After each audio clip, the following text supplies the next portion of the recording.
Visualize what one looks like. Yeah, I do have a quarter.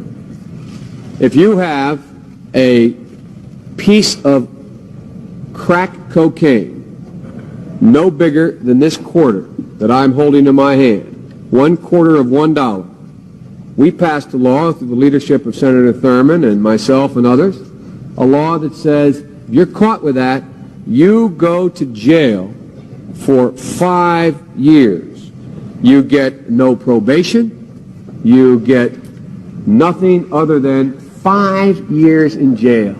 Judge doesn't have a choice. We have laws in the last several years where we don't allow judges discretion to sentence people.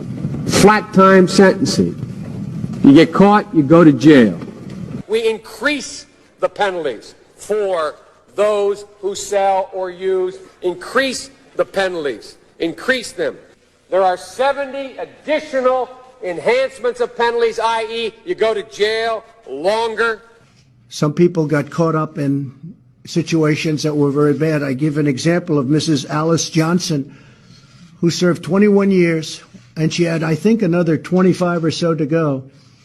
So she would have been in there for close to 50 years. We changed the law so that if you are arrested and you are a drug dealer, under our forfeiture statutes, you can, the government can, take everything you own, everything from your car to your house, your bank account, not merely what they confiscate in terms of the dollars from the transaction that you've just got caught engaging in.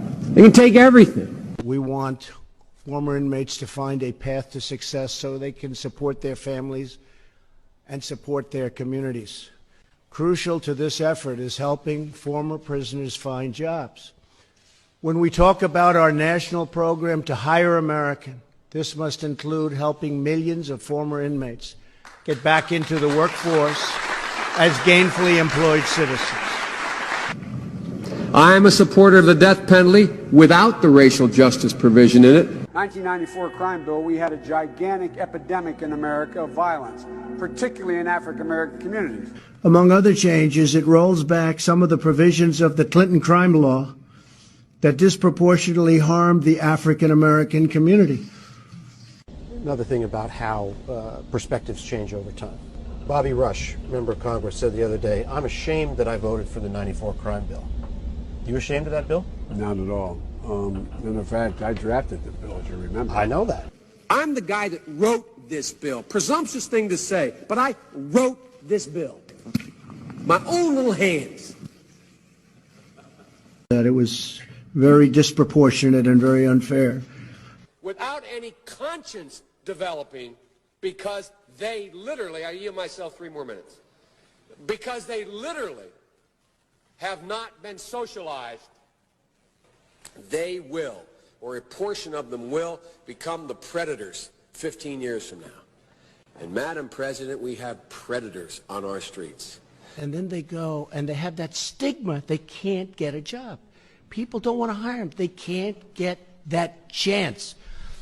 And when they do, in many cases, not in all cases, but in many cases, they just turn out to be outstanding.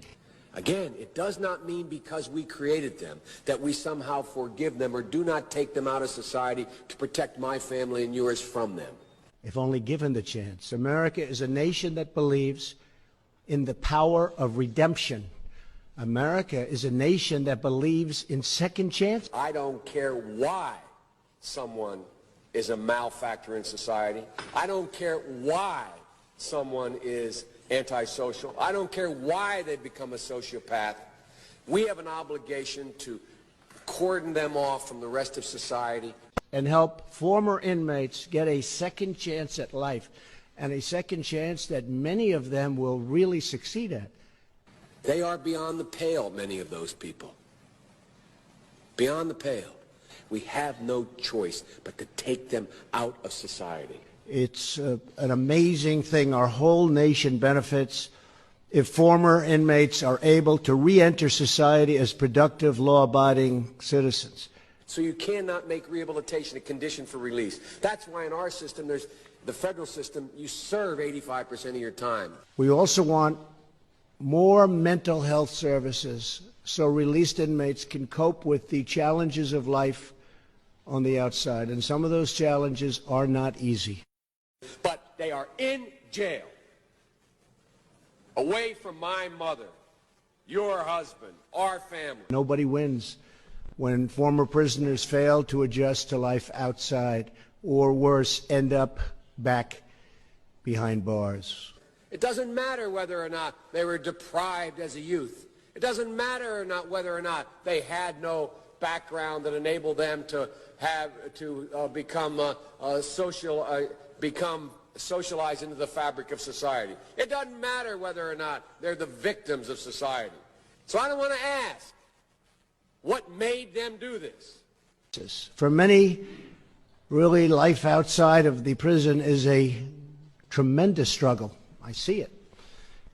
To find a job, to stay off drugs, to avoid old habits that lead them back to a life of crime, back to prison, then we should work to give them the tools to stand on their own 2 feet. They're going to love it. They're going to be great at it.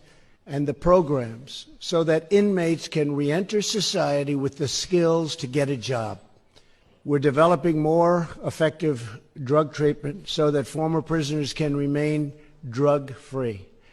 So I hope this crime bill, when it passes, the Biden-Hatch crime bill, as it becomes law, God willing, I hope that we will have ended, once and for all, this notion that is a hangover from the 60s, that somehow Democrats are weak on crime and Democratic presidents are weak on crime and Republicans are tough on crime. The truth is, every major crime bill since 1976 that's come out of this Congress, every minor crime bill has had the name of the Democratic senator from the state of Delaware, Joe Biden, on that bill.